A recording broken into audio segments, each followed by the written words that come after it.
দেখুন আমি কিছুক্ষণ আগে দেখিয়েছিলাম যে আমি ঘি তৈরি করছি। এই যে ঘি আমার রেডি হয়ে গেছে। এই দেখুন এরকম লাল হতে হবে।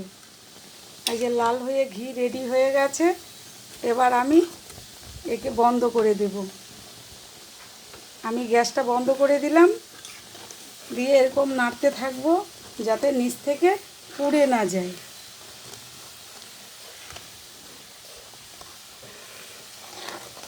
পুড়ে গেলে ঘির একটা বাজে গন্ধ বেরোবে, ওই ঘিটা আর খাওয়া যাবে না। এবার হয়ে গেছে।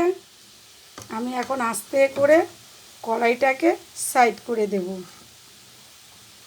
খুব ইজি প্রসেস ঘি তোলার। এবার আমি ঘিটাকে আস্তে আস্তে তুলতে শুরু করব।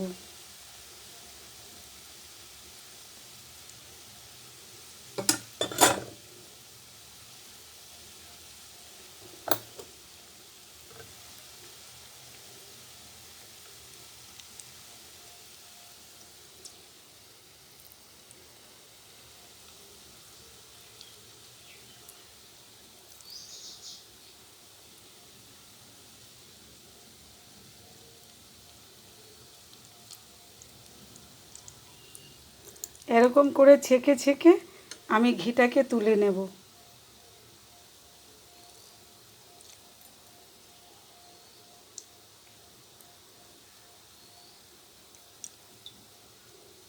খুব সুন্দর গন্ধ বেরিয়েছে ঘিয়ের।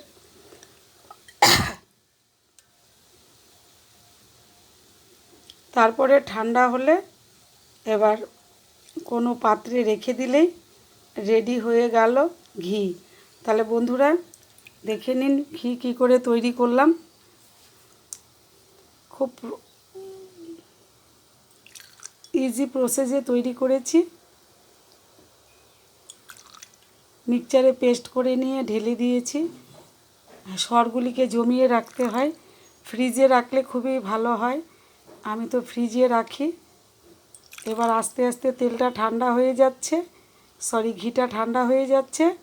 আর এই যে ঘির যে ছাকাটা ওটা নিচে বসে যাচ্ছে। আর আমি আস্তে আস্তে করে এবার ঘিটাকে বের করে নিব।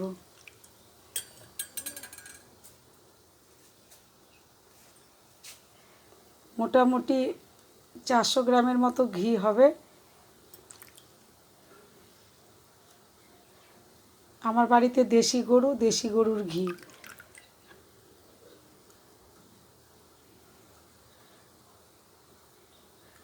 তো দেখে নিন, আজকে আমি ঘি তোলা আপনাদের দেখিয়ে দিলাম। একদম ইজি প্রসেসে। যদি আপনাদেরকেও কারোকে ঘি তুলতে হয়, আপনারা সর জমিয়ে ফ্রিজে রেখে তারপরে এইভাবে ঘি তুলুন। আমার এই বাটিটা 300 গ্রাম,